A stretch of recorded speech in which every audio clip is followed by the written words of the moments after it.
Wednesday? I hope I'm right. Feels like a Wednesday. Anyway, I got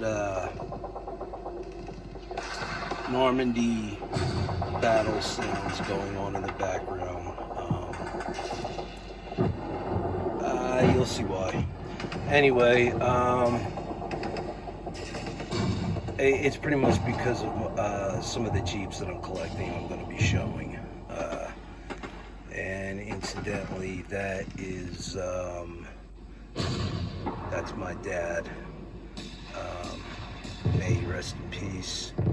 Passed away in 1995. He was a tail gunner in a B-17, just like this. And for some of you who aren't aware of what a tail gunner is, I mean, I know it's kind of self-explanatory, but just, there are the guys that sit all the way in the back there.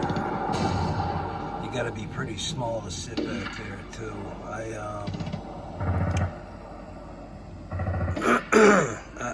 I've been in a B-17, and you gotta be under 6 foot to really be comfortable in one of them things,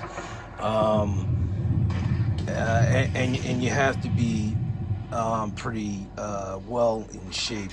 Let's just say that, because if they had the bomb bay doors open when it's on the ground and you're trying to walk through, if you are a little overweight, you're not gonna cut it. So you got to turn around and come out. And I've seen it happen while we were waiting in line. A couple people had to turn around and come out. They should tell people that prior to making them pay for the tickets and saving them embarrassment.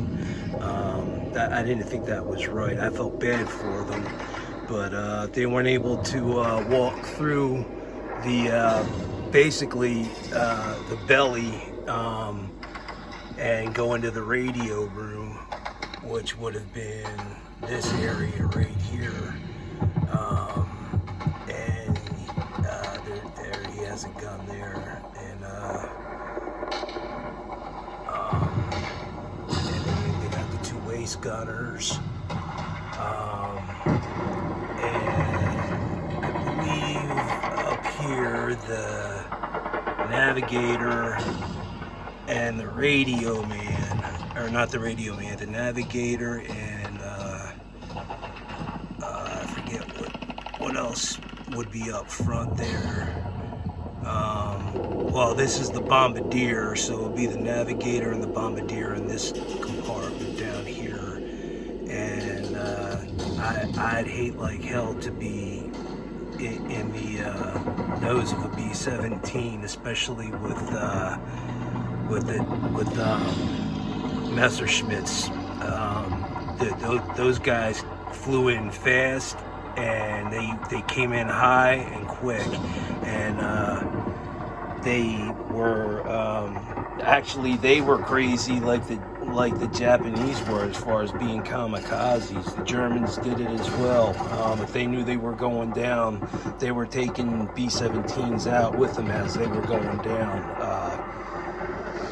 My dad never really spoke too much about it. He was a quiet man. Every once in a while, he would engage with me and humor me and tell me something about what it was like for him over there. And he was quick and simple with what he had to say. And the older I got, the more I understood.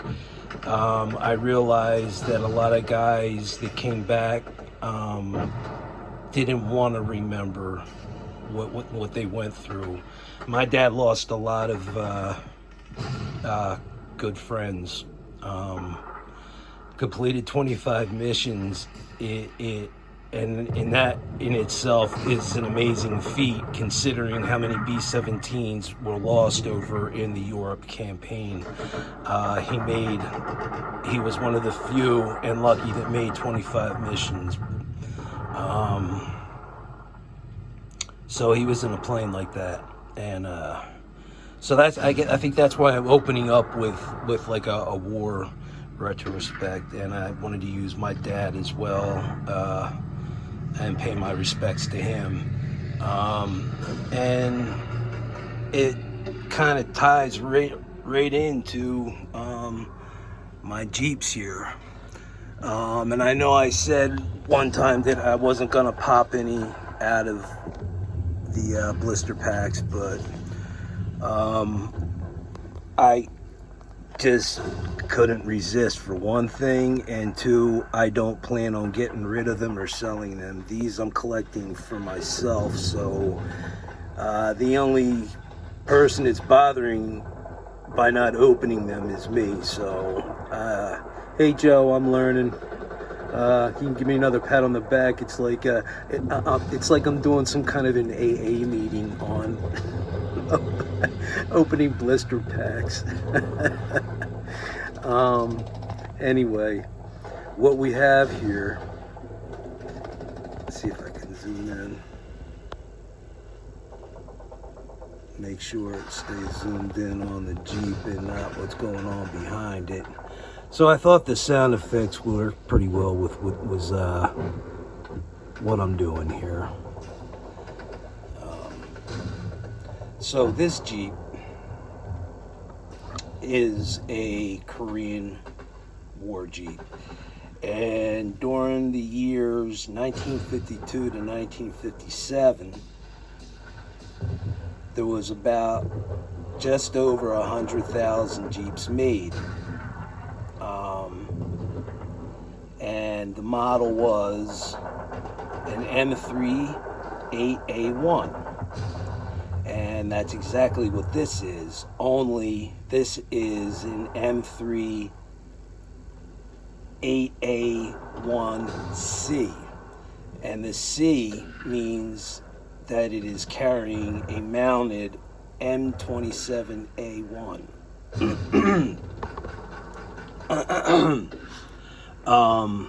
So it's a pretty big fucking gun, to say the least. You can take out some serious shit with that. So I'm looking at it and I'm thinking,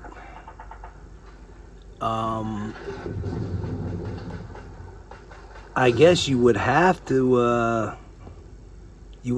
chuck this thing and set it up. It's on a table that moves back and forth a little bit from what I can tell, and it does swivel. It probably spins, I would assume, like at least 360 degrees,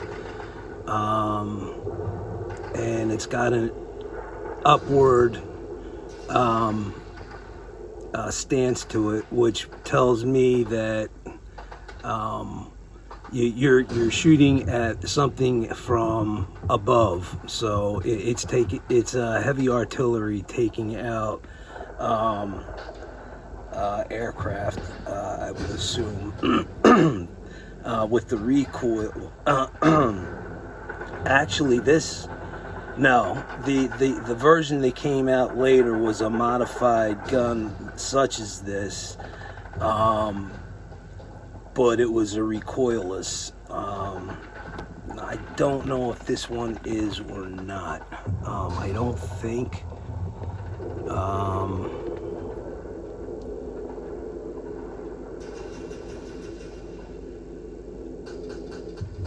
Yes, this is recoilless. It's 105 millimeter. And later it was changed to a 106 millimeter.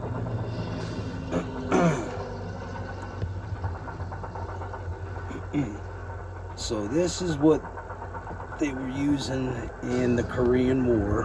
And incidentally, I need to get the MASH Jeep. That's on my bucket list. And there's a reason I brought out several different Jeeps and why I did open them. I need to show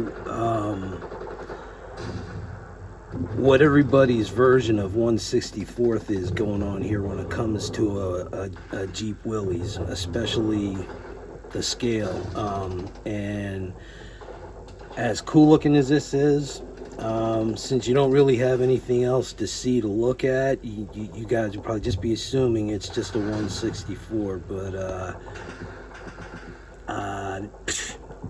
this Jeep is way off the mark. And I know Johnny Lightning can be like that, but wow, did they miss it big time. But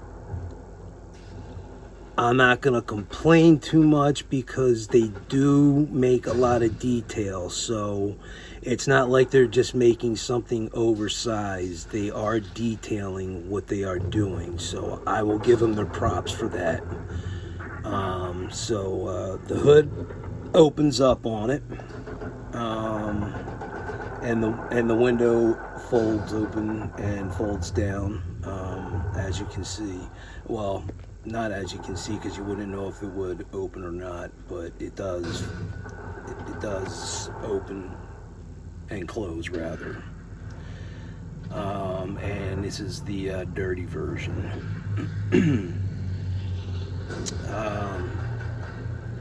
Okay, so there is Johnny Lightning, the Korean War. Next up I have here is a 1940 Willys. Similar to the one that's in the toe, hitch and toe there. Alright. This Jeep is being extremely stubborn. Alright, like I said, this is a 1940 Willys. Very early version that is already been in production. Now, you can see the size difference just by looking at how much smaller it is on the turntable. And I will I'll move this over a little bit, and I'll bring the Johnny Lightning up to it. Now, we are talking about a Jeep from 1940 that is now being built in 1952. Should that make a difference? No, not really. Johnny Lightning just decided to go big instead of going home. I really can't complain too much about their oversized 1/64th scale because they did a lot of detail to it. So I gotta give them the props for that. But this green light is also pretty nicely detailed, and there's no opening features, but it seems to be possibly a Pacific Campaign Jeep, just by looking at the canopy on it.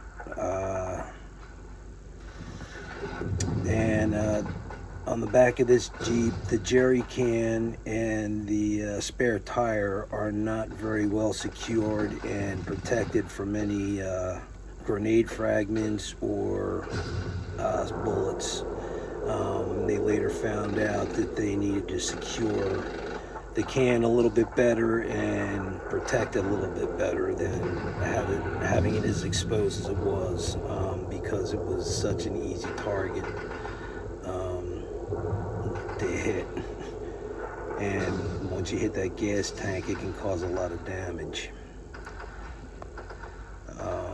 but this is a true 1/64 scale, and this is green light.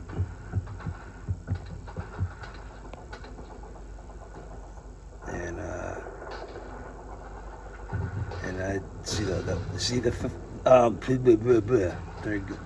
calling me Mr. Stutter. Those flat fenders are almost identical to what I just installed on my Jeep. I wish I was able to get away with not having any on the rear. But the way the Jeeps are built today, it would look goofy without having rear fender flares.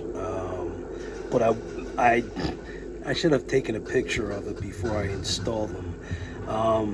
It did look pretty cool with just the front fenders and the rear fenders out and the wells. I didn't even replace the wells, the inner wheel wells, inner fender flares, excuse me. I just like it open like that. It just makes a better stance. Whatever. Just like I said, I was going back for the nod to this, and I accomplished that, I believe. But this is, again, a 1940 Willys. It's an MB.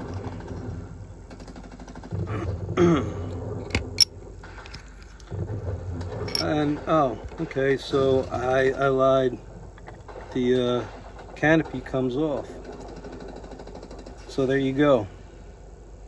I wonder if the mirror goes there. No, the window doesn't move. But yes, it is a removable canopy. I just found that out. Yeah, the things you learn when you open up something, huh? That stayed in the blister pack, I would have never known that. So now, I'm going with the M2. And this is a 44. These are the next two that I'm showing are in 44 Willys. Well, let me show you the M2 here by itself. And you see how more secured and protected the spare and the jerry can are on the back of this Jeep. As the war progressed, they learned. This has a wrecking bar on the front, so I'm led to believe that this Jeep may have been part of the CBs. I'm not positive of that. But the CBs, I don't recall, would have an enclosed Jeep like that. Not to my knowledge.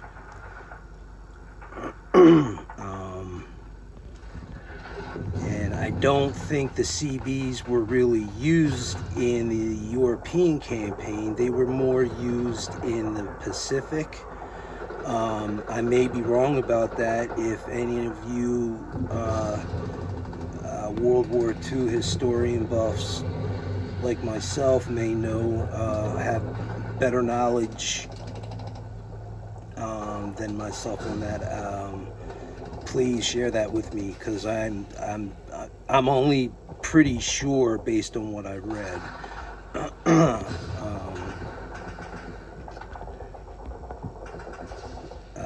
Because at least any time I've ever seen anything like a newsreel or pictures, it always seemed to be shown in jungle territory, and that's like the Pacific.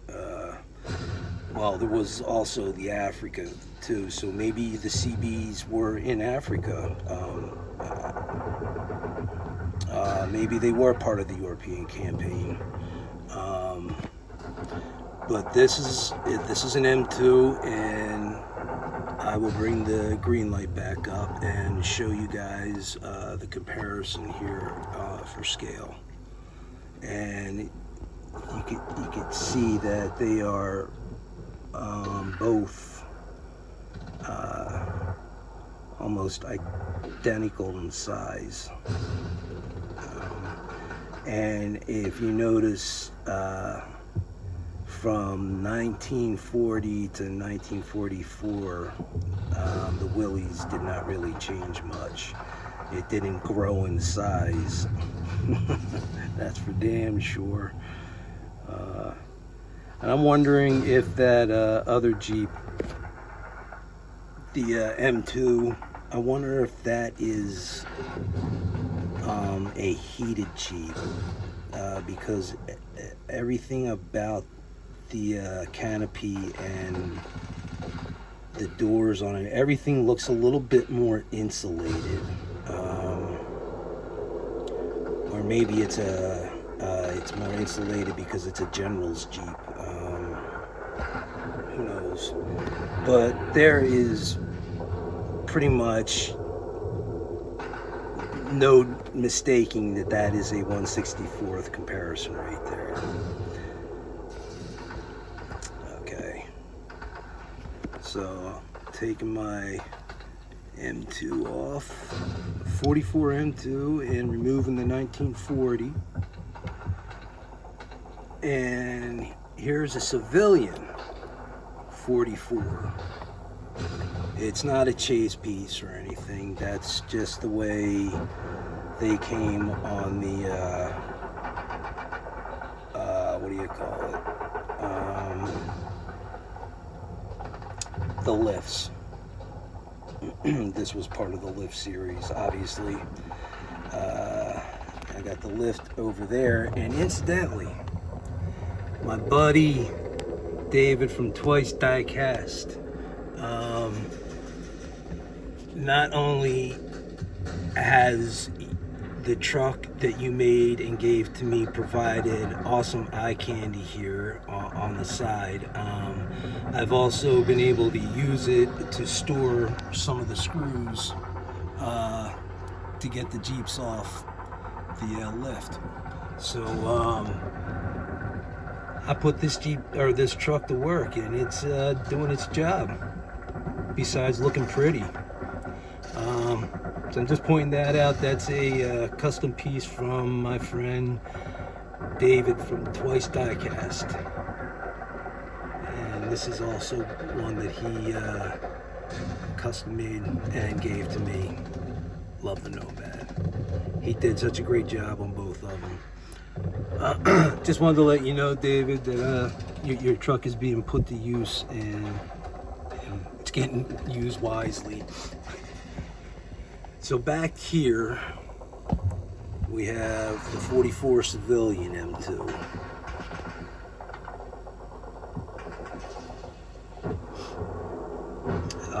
And this is just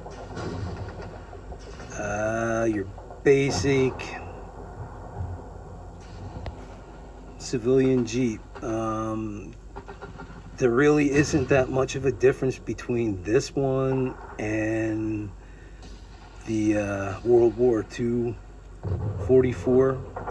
The only difference is the paint scheme. And like I said, this is not a chase piece or anything. That's the way they came in this set. It'd be cool if it was a chase piece, but it's not. So again, that is, you're getting a much more accurate scale here with the green light and the M2s than with the Johnny Lightning.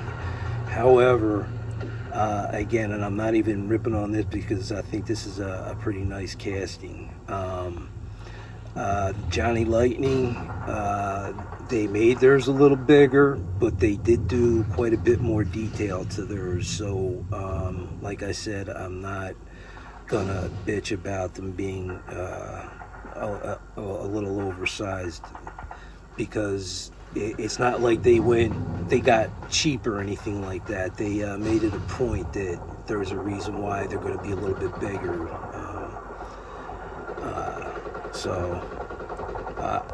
Well, for me personally, I like them. I know some people are really just hardcore, like it's got to be 164. I don't mind them being off a little bit. It's okay. I can sleep at night.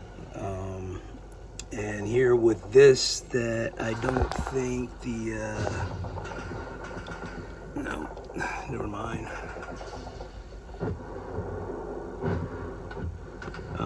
Yeah, there's the mirror there, and on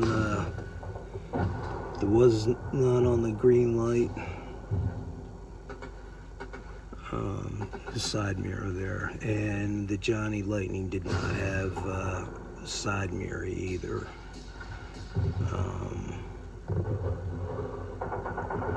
But that's okay.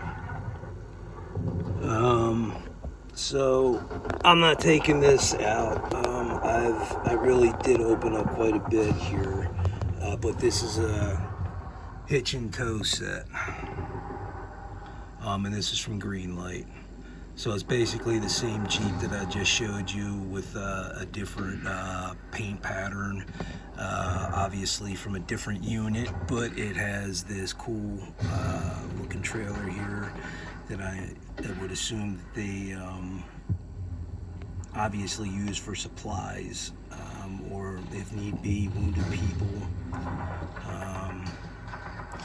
But that's what I got on tap, and that's why I got those sound effects going on in the background. I thought that would just kind of add to the ambience of the World War II Jeep thing.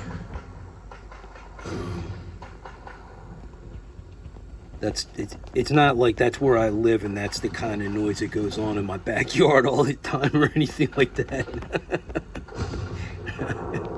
At least not now anyway. So that's all I got. I just wanted to share the Jeeps with you and show scale and size difference. So with that being said, thanks for hanging out with me and checking out my Jeeps and talking diecast while we listen to gunfire instead of Led Zeppelin. I could have played Battle of Evermore, I suppose, over and over again, but that would have got really boring really fast. Anyway, that's all I got for now. So if you haven't, hit subscribe and join the party. And just another welcome back, diecast clown. Good to see you pulling out a video. That was a pleasant surprise. Any of you subscribers of mine out there, go check out Diecast Clown. He's got a lot of cool stuff going on over there. Really nice guy too. You'll like him. I promise that. Diecast Clown. If you haven't seen him or heard of him yet, go check him out and subscribe to him. That's all I got for now. I hope you enjoyed the video and thanks for hanging out with me. I'll catch you on my next video. Be safe and take care.